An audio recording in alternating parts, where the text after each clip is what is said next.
l'écoute. Néanmoins, que le régime, au bout de quasiment 4 semaines de frappe, soit encore debout, pardon, mais c'est une victoire pour le régime iranien. Ça n'était vraiment pas le plan de Donald Trump qui pensait qu'en tapant très fort très vite, on allait à nouveau avoir un scénario à la vénézuélienne, on décapite le régime, on négocie avec les gens qui restent et on reprend du business. On n'est plus là-dedans. Si les États-Unis, comme ça semble être le cas, sont obligés de mettre boots on the ground, des bottes de soldats sur le sol, ça sera une défaite aussi. Ça sera une victoire symbolique pour les Iraniens que d'avoir forcé la puissance américaine à faire ce que Trump s'était engagé à ne plus jamais faire.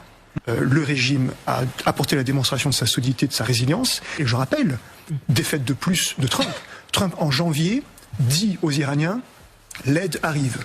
Tenez bon, descendez dans les rues, j'envoie l'aide. Qu'est-ce qu'on a vu? Rien. Rien.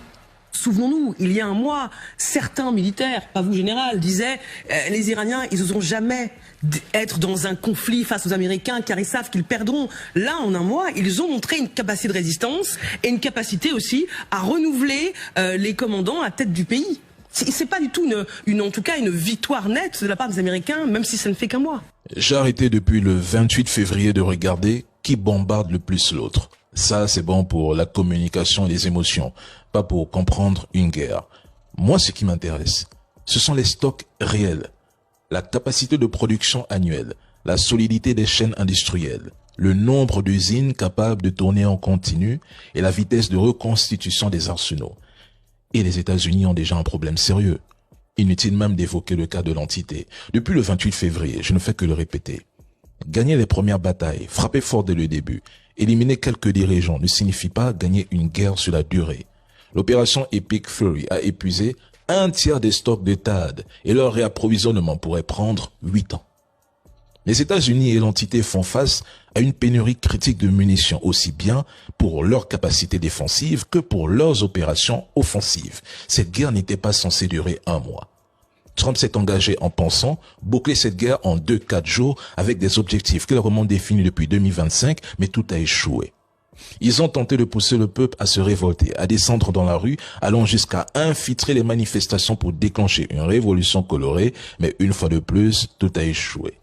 Mais qui a convaincu le président Trump que renverser le gouvernement iranien pour y installer un groupe plus docile était possible? Parce que cette idée n'était qu'une illusion politique, pas un objectif réaliste. Et cette illusion risque d'entraîner l'entité et les États-Unis dans une guerre longue, coûteuse et sans résultat. C'est désormais officiel. Il n'y a pas de négociations. Les négociations se terminent, si elles ont commencé, parce que le régime iranien ne l'a jamais confirmé. Le plan américain est rejeté. On vient d'apprendre, il y a quelques instants, que l'Iran rejetait officiellement le plan de Donald Trump en 15 points. Ça a été annoncé à la télévision d'État, Hélène. Oui, absolument. La télévision qui fait savoir que l'Iran a informé les États-Unis pour leur dire qu'il rejetait formellement les 15 points, le plan 15 points qui avait été proposé.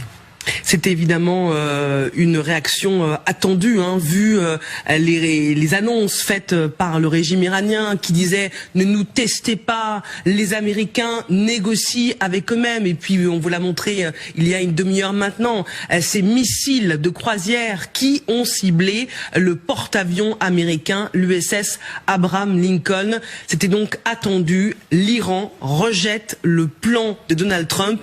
Plan en 15 points, voilà ce que nous dit la télévision iranienne. On attend maintenant la réaction de Donald Trump.